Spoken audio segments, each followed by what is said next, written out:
Good evening student. हमने पिछली class में पढ़ा था कि एग्जैक्टली मैनेजमेंट होता क्या है। तो हमने पढ़ा था किसी भी चीज को तरीके से रखना, प्रॉपर तरीके से रखना, हम उसे क्या बोलते हैं? मैनेजमेंट बोलते हैं। और हमने इसकी डेफिनेशन भी पढ़ी थी। It is the process of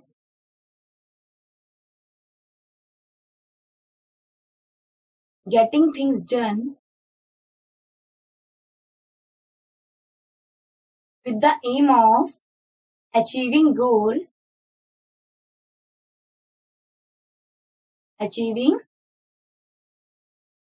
goals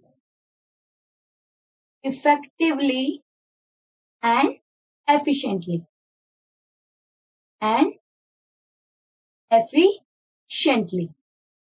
तो हमने बोला था कि भाई ये एक तरीका है अपने एम को अचीव करने का, अपने टारगेट को अचीव करने का। कैसे? Effectively and efficiently. हमने इस डेफिनेशन के 3 एलिमेंट्स पढ़े थे, that is process, second one is effectively and third one is efficiently.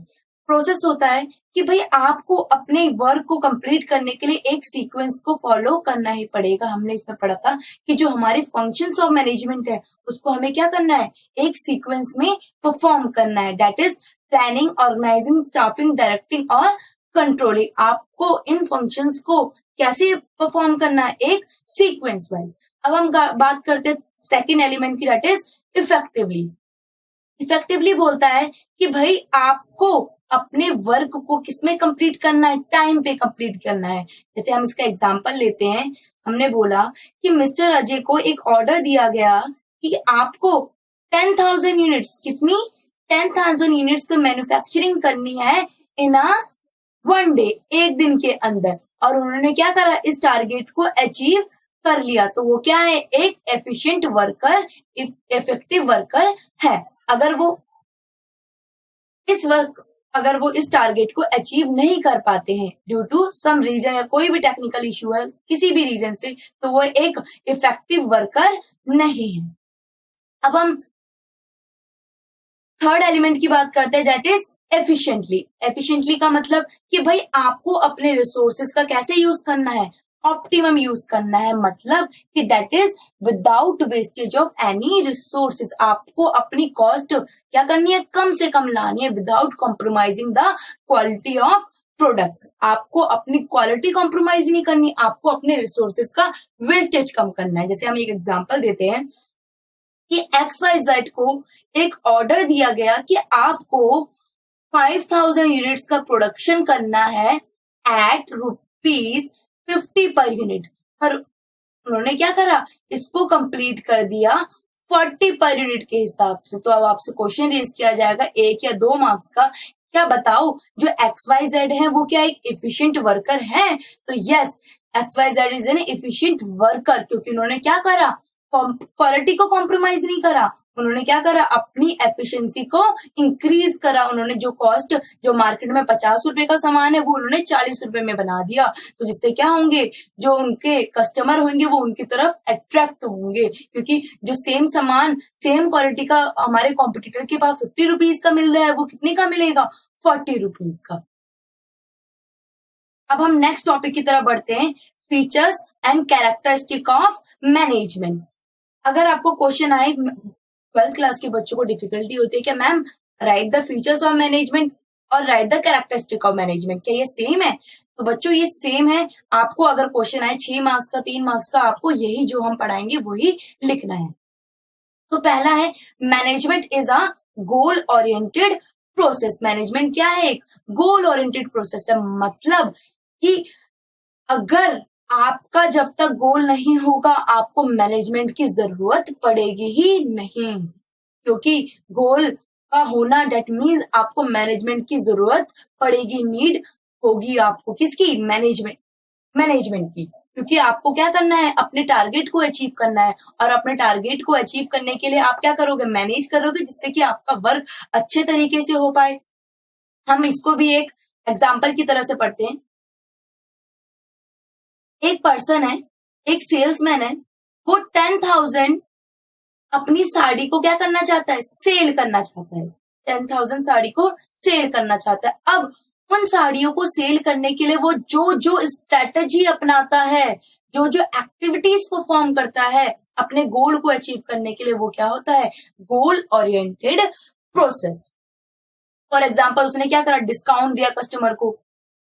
उसने बोला अगर आप कैश में लेते हो तो आपको इतना डिस्काउंट मिलेगा, अगर आप क्रेडिट में लेते हो या ईएमआई पे लेते हो, किसी भी चीज में आपको इतना बड़ा डिस्काउंट मिलेगा, अगर आप एक सूट लेते हो तो आपको साड़ी फ्री मिलेगी। जैसे उसने 10,000 साड़ी को बेच दिया। उसने जो भी स्ट्रेटेजी अपनाई इसको अपने गोल को अचीव करने के लिए, वो क्या है? Management is a goal oriented process. अब हम सेकंड फीचर्स में आते हैं मैनेजमेंट की, दैट इज परवेसिव। परवेसिव मतलब बहुत ज्यादा जरूरी है, हर एक ऑर्गेनाइजेशन मतलब हर जगह रिक्वायर्ड है। क्या? मैनेजमेंट। ये एक यूनिवर्सल फेनोमेना है, ये एक जगह रिस्ट्रिक्टेड नहीं है कि ये एक ही जगह नीड पड़ेगी हमें मैनेजमेंट की। मैनेजमेंट की हमें हर जगह जरूरत है, चाहे वो छोटी से छोटी ऑर्गेनाइजेशन हो, चाहे वो बड़ी से बड़ी ऑर्गेनाइजेशन हो, चाहे वो प्रॉफिट ऑर्गेनाइजेशन हो, चाहे वो नॉन प्रॉफिट ऑर्गेनाइजेशन हो। आपने देखा होगा मैनेजमेंट की आपके घर में भी जरूरत है, एक हॉस्पिटल में भी जरूरत है, एक क्लब में भी जरूरत है, एक एनजीओ में भी जरूरत है, और एक सोल प्रोप्राइटरशिप, एक पब्लिक कंपनी, एक प्राइवेट कंपनी, हर जगह मैनेजमेंट की जरूरत है अपने काम को सही तरीके से करने की।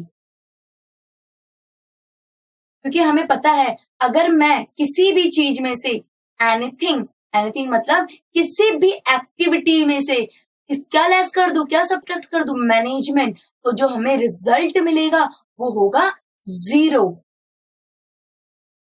अब बहुत से बच्चों की क्वेरी आती है कि एक क्वेश्चन आता है, anything minus management is equals to 0, explain. और ये क्वेश्चन आया आपका अभी इस टाइम 2 मार्क्स का।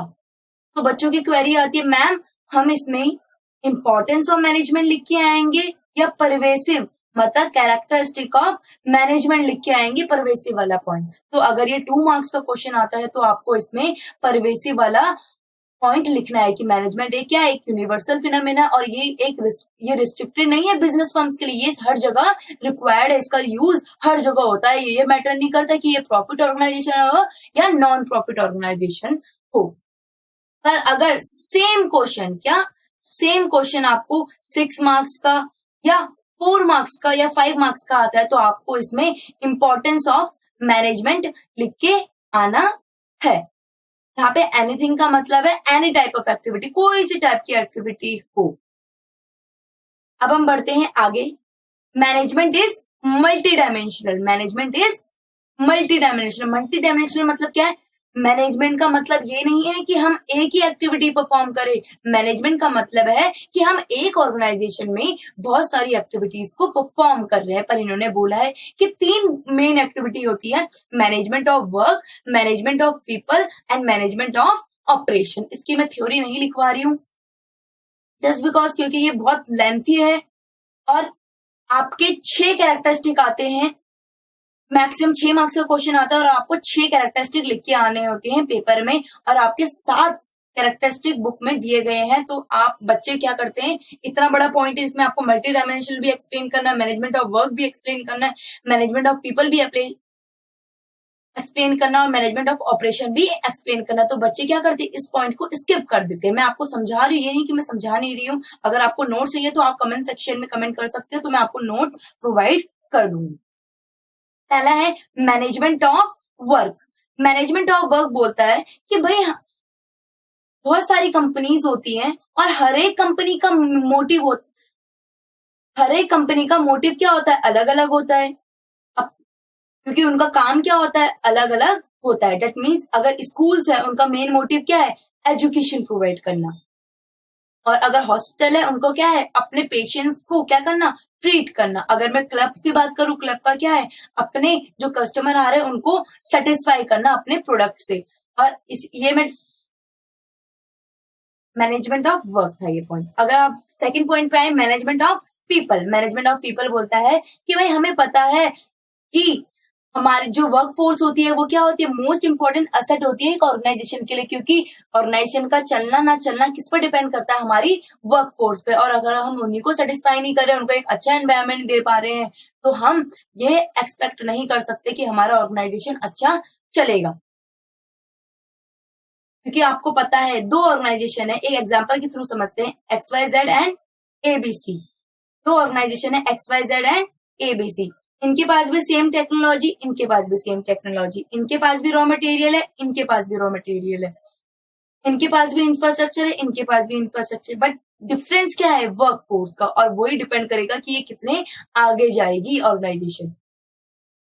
अब थर्ड पॉइंट है management of operation. Management of operation, management of operation बोलता है कि भाई आपका काम होता है रॉ मटेरियल को कन्वर्ट करना, किसमें कन्वर्ट करना, किसको, रॉ मटेरियल को फिनिश्ड प्रोडक्ट में, फिनिश्ड प्रोडक्ट में। और ये हम कैसे कर सकते हैं, मैनेजमेंट ऑफ वर्क के थ्रू और मैनेजमेंट ऑफ पीपल के थ्रू। मतलब जब काम होगा और पीपल होंगे तभी तो हम इस चीज को कंप्लीट कर पाएंगे, तो हमें इस चीज को क्या करना है, मैनेज करना है।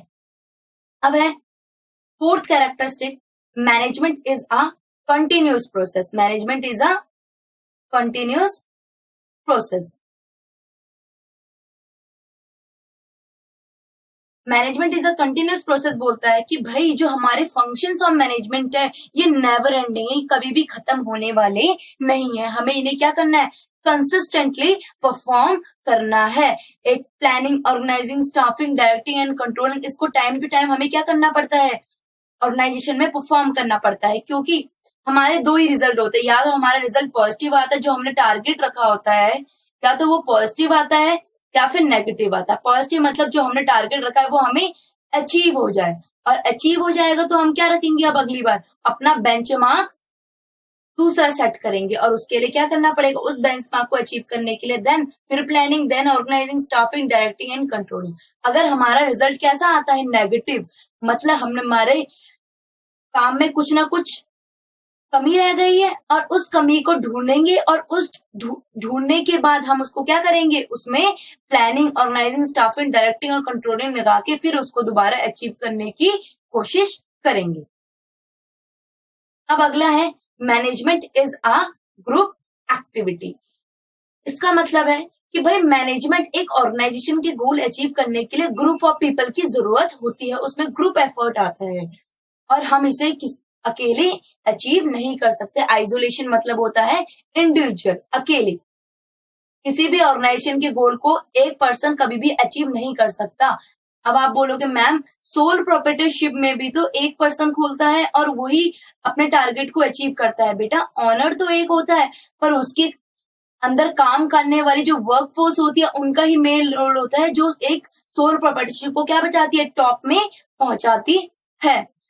ऑनर का तो हाथ है, साथ में वर्क फोर्स का भी हाथ है, तो इसलिए बोलते हैं मैनेजमेंट क्या है, एक ग्रुप एक्टिविटी है, ये किसी अकेले बंदे से नहीं चल सकती, इसमें ग्रुप ऑफ पर्सन की नीड होती है। अब सिक्स पॉइंट है management is a dynamic function. Dynamic मतलब चेंजिंग। आपको पता है जो हमारा एनवायरमेंट है वो चेंजिंग नेचर का है, वो टाइम टू टाइम चेंज होता रहता है, और ऑर्गेनाइजेशन को क्या करना चाहिए, इन चेंजेस को इम्प्लीमेंट करना चाहिए अपनी ऑर्गेनाइजेशन को। अगर वो इन चेंजेस को इम्प्लीमेंट नहीं करेंगे तो वो कॉम्पिटिटिव वर्ल्ड में सरवाइव नहीं कर पाएंगे। इसका भी एग्जाम्पल देखते हैं। फॉर एग्जाम्पल एक शॉप थी हंसराज शॉप। उन्होंने क्या करा,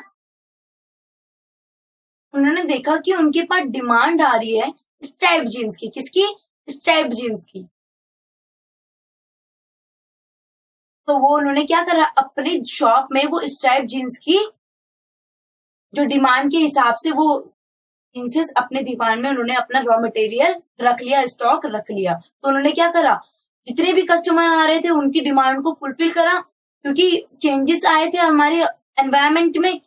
किस चीज की, स्ट्राइप जींसेस की। अगर वो इस चीज को ऑप्ट नहीं करते, इस इम्प्लीमेंट को अपने ऑर्गेनाइजेशन में नहीं लाते, तो वो क्या हो जाते, उनका एक टाइम आता कि वो सरवाइव नहीं कर पाते। और ऐसी एक और कंपनी थी XYZ शॉप थी, जो स्ट्राइप जीन्स की डिमांड नहीं लेके आई, उनके पास डिमांड तो आ रही थी, पर उन्होंने क्या करा, स्टॉक नहीं लेके आए, क्योंकि उन्होंने सोचा कि भाई हम नहीं कर सकते इतने changes.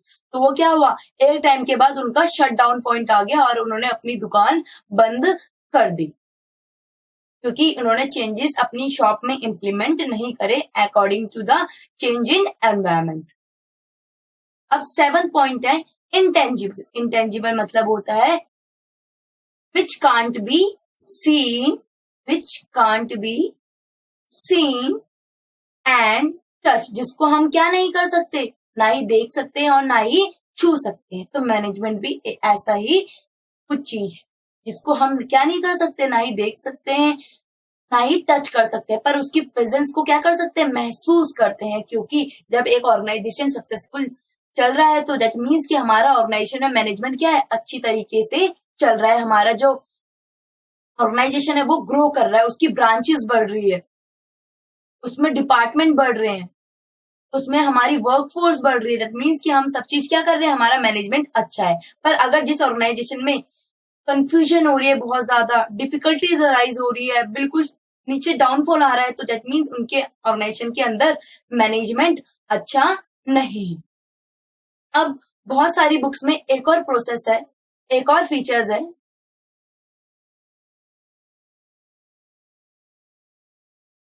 That is composite process. Management क्या है, कंपोजिट प्रोसेस। मतलब कि भाई जो हमारे फंक्शंस और मैनेजमेंट है ना, वो एक दूसरे पे क्या है, इंटरडिपेंडेंट है। मतलब हम ऑर्गेनाइजिंग फंक्शन तभी परफॉर्म कर सकते हैं जब हमने प्लानिंग कर रखी हो। स्टाफिंग फंक्शन हम तभी परफॉर्म कर सकते हैं जब हमने ऑर्गेनाइजिंग कर रही हो। डायरेक्टिंग फंक्शन हम तभी परफॉर्म कर सकते हैं जब हमने स्टाफिंग कर रखी हो। और कंट्रोलिंग तभी कर सकते हैं हम जब हमने ऊपर की फंक्शंस को परफॉर्म करा हो। ये नहीं कि हम पहले प्लानिंग कर दिया, देन डायरेक्टिंग, देन ऑर्गेनाइजिंग, फिर कंट्रोलिंग, देन स्टाफिंग। ये क्या है, इंडिपेंडेंट नहीं है, ये इंटरडिपेंडेंट है। ये सारे क्या है, एक दूसरे से जुड़े हुए हैं। अब नेक्स्ट कॉन्सेप्ट हम अगली क्लास में पढ़ेंगे। अब हम देखते हैं ऑब्जेक्टिव्स ऑफ मैनेजमेंट, कि भाई एक ऑर्गेनाइजेशन के बहुत सारे क्या होते हैं, ऑब्जेक्टिव्स होते हैं, और ऐसे ही हमें मैनेजमेंट के क्या पढ़ने हैं, ऑब्जेक्टिव्स पढ़ने। 3 मेनली होते हैं, organisational objective, personal objective and third one is social objective. इन तीनों को हमें क्या पढ़ना है, डीपली पढ़ना है। सबसे पहला हम पढ़ते हैं ऑर्गेनाइजेशनल ऑब्जेक्टिव। आजकल के टाइम पे ट्रेडिशनल मेथड में ये माना जाता था कि भाई हर एक ऑर्गेनाइजेशन का मेन मोटिव क्या होता है, प्रॉफिट कमाना। बट अगर हम आज के टाइम की बात करें, मॉडर्न टाइम की बात करें, एक ऑर्गेनाइजेशन का प्रॉफिट कमाने के साथ साथ मोटिव ये भी होता है कि भाई वो अपनी सोसाइटी को एक फेयर बेनिफिट दे सके, उनके लिए भी कुछ कर सके। और उनका साथ के साथ ये भी होता है कि वो मैक्सिमम प्रॉफिट को क्या कर सके, अटेन कर सके for the survival and growth of the organisation. अब मेनली 3 हमारे ऑब्जेक्टिव होते हैं ऑर्गेनाइजेशन के, सर्वाइवल, प्रॉफिट एंड ग्रोथ। हम इसको बोल सकते हैं, स्टेजेस भी बोल सकते हैं सिंपल वर्ड्स में। क्योंकि जब एक कंपनी नई नई आती है तो वो सोचती है कि भाई मेरा शुरू शुरू में सर्वाइवल ही हो जाए। अगर एक न्यू कंपनी फॉर्म हुई है तो ये सोचेगी नहीं कि मेरा ग्रोथ हो जाए, पहले वो बोलेगी कि मेरा कॉस्ट, मेरे जितनी कॉस्ट हो रही है वो रिकवर हो जाए, प्रॉफिट तो मैं बाद में कमा लूंगा। क्योंकि शुरू शुरू में जब कोई ऑर्गेनाइजेशन आती है तो उसका कॉस्ट निकलना ही बहुत ज्यादा मुश्किल हो जाता है, क्योंकि उसको कस्टमर्स बनाने में, मार्केट में अपनी पहचान बनाने में, एक रेपुटेशन क्रिएट करने में, गुडविल क्रिएट करने में लाखों का समय लग जाता है। तो सबसे पहले एक ऑर्गेनाइजेशन सोचती है कि भाई उसकी जो कॉस्ट जितनी लग रही है वो क्या हो जाए, रिकवर हो जाए। अगर किसी ऑर्गेनाइजेशन की कॉस्ट भी रिकवर नहीं होती है, कुछ महीने, कुछ साल तक, तो वो क्या हो जाती है, बंद हो जाती है। पर वो बहुत सी ऑर्गेनाइजेशन ऐसी भी होती है जिनका 1-1.5 साल तक सर्वाइवल पॉइंट, मतलब कि कॉस्ट ही निकलती है, तो वो क्या करे रहती है, अपने बिजनेस को सेटअप करे रहते हैं। क्योंकि एक टाइम ऐसा भी आएगा जो पॉइंट बी में पढ़ेंगे कि उनका प्रॉफिट होगा, वो इतना प्रॉफिट कमाएंगे कि वो अपनी नीड्स को, एसेंशियल्स को ऑर्गेनाइजेशन की क्या कर सके, फुलफिल कर सके। क्योंकि एक adequate amount of profit organisation के लिए क्या है, जरूरी है। अगर हम अब थर्ड वन की बात करें, ग्रोथ।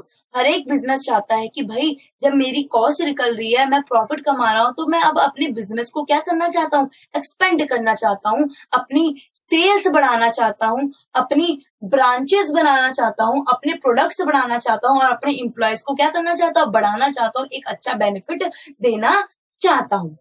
अब हम बात करते हैं सेकंड वन की, पर्सनल ऑब्जेक्टिव। पर्सनल ऑब्जेक्टिव बोलता है कि भाई हमारी जो वर्क फोर्स होती है ऑर्गेनाइजेशन के अंदर, वो क्या होती है, मोस्ट इंपॉर्टेंट एसेट होती है, और उनकी नीड्स को फुलफिल करना किसकी रिस्पॉन्सिबिलिटी होती है, एक ऑर्गेनाइजेशन की होती है। तो हम उसमें यही पढ़ेंगे और ये मोस्ट इंपॉर्टेंट है, ऑब्जेक्टिव्स ऑफ मैनेजमेंट। आपको ये तीनों के तीनों अच्छे से लर्न होने चाहिए टू द बुक। सबसे पहला है कॉम्पिटिटिव सैलरी। कॉम्पिटिटिव सैलरी बोलता है कि भाई आपको इतनी सैलरी तो अपने एम्प्लॉयज को, वर्कफोर्स को प्रोवाइड करनी पड़ेगी जितनी उनकी क्वालिफिकेशन और जितना वो वर्क कर रहे हो। अगर दो कंपनी है XYZ और ABC, वो जो XYZ है अपने चार्टेड अकाउंटेंट को या अपने वर्कर को 10,000 रुपए सैलरी दे रहा है, या 20,000 40,000 दे रहा है, तो आपको भी उतनी ही देनी पड़ेगी। ये नहीं कि आप 4,000 रुपए सैलरी दे रहे हो। एक ऐसी सैलरी प्रोवाइड करनी है आपको जो मार्केट में सही हो, कॉम्पिटिटिव हो, फेयर हो, जितना वो काम कर रहे हो वो उतनी उनको सैलरी मिलनी चाहिए। सेकंड पॉइंट आता है सोशल रिकॉग्निशन। सोशल रिकॉग्निशन मतलब अब उनको पहचान मिलनी चाहिए सोशल में। अगर आप अपनी अगर उन्होंने अपना टारगेट को अचीव किया है, तो आपको उनके लिए उसके लिए अवार्ड्स वगैरह प्रोवाइड करने पड़ेंगे, जिससे कि उनका जो मोराल है वो क्या हो, बूस्ट हो, और वो अपने वर्क को, काम को क्या कर सके, अच्छे से कर सके इन फ्यूचर। अगर आप उनको ये ऐसे नहीं प्रोवाइड करोगे तो वो क्या होंगे, डिमोटिवेट होंगे और अपना 100% एफर्ट ऑर्गेनाइजेशन में नहीं दे पाएंगे। अब फिर थर्ड पॉइंट है personal growth and development. Personal growth and development है, अगर कोई वर्कफोर्स है या वर्कर है वो अपनी 100% एफर्ट डाल रहा है, तो आपको उसको प्रमोशन, उसकी उसकी नॉलेज को बढ़ाने के लिए ट्रेनिंग डेवलपमेंट कोर्स प्रोवाइड करनी चाहिए, जिससे कि वो मोर अपॉर्चुनिटीज को गेन कर सके और वो टाइम के साथ साथ अपनी नॉलेज भी गेन कर सके, और फ्यूचर में अगर उसको अपॉर्चुनिटीज प्रोवाइड हो रही हो तो वो उसको गेन कर पाए। फोर्थ वन है पीयर रिकॉग्निशन। पीयर रिकॉग्निशन बोलता है कि भाई उसको एक पहचान मिलनी चाहिए, उसकी सेल्फ रिस्पेक्ट होनी चाहिए अपनी ऑर्गेनाइजेशन के अंदर या बाहर पे भी, क्योंकि जब आप उसको सबके सामने उसकी गलती के लिए डांट रहे हो, मीन्स कि उसकी सेल्फ रिस्पेक्ट ऑर्गेनाइजेशन के अंदर अभी तक बनी ही नहीं है, और इससे क्या होगा, वो डिमोटिवेट होगा और अपना 100% इस ऑर्गेनाइजेशन को नहीं दे पाएगा, और वो अपना 100% नहीं दे पाएगा तो किसी भी ऑर्गेनाइजेशन का गोल कभी भी अचीव नहीं हो सकता। फिफ्थ वन है good and healthy working condition. Good and healthy working condition बोलता है कि भाई आपको अपने एम्प्लॉयज को एक अच्छा एनवायरनमेंट देना होगा। ये नहीं कि आप उनसे गंदगी में काम करवा रहे हो, उनको एक अच्छी वर्किंग कंडीशन प्रोवाइड ही नहीं कर रहे हो। अब हम पढ़ते हैं third one, that is social objective. Social objective बोलता है जब एक ऑर्गेनाइजेशन अपने गोल को अचीव करती है तो उसको सोसाइटी के बारे में भी ध्यान देना चाहिए, क्योंकि वो एट लास्ट किसके रिसोर्सेज का यूज करती है, सोसाइटी के। उनकी लेबर, उनकी इंफ्रास्ट्रक्चर, सब कुछ चीज किनका यूज करता है, सोसाइटी का। तो उनको इन रिटर्न तो कुछ देना पड़ेगा सोसाइटी को। तो क्या क्या दे रहा है, सबसे बेस्ट है supply of quality product at reasonable pricing. मतलब आपको क्या करना है, क्वालिटी प्रोडक्ट्स प्रोवाइड करने हैं किसको, सोसाइटी को, एट रीजनेबल प्राइसिंग, मतलब जो फेयर प्राइसेस है। अगर आपका कोई प्रोडक्ट है, आपने कोई सामान है, जैसे फॉर एग्जांपल आपने एक शूज बनाया,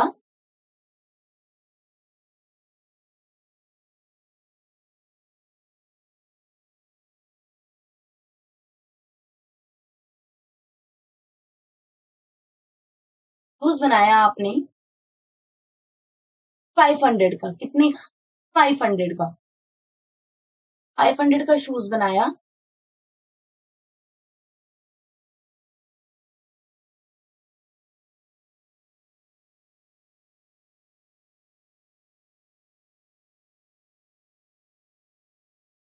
शूज बनाया और उसके अंदर आपने 200 का प्रॉफिट ऐड करा।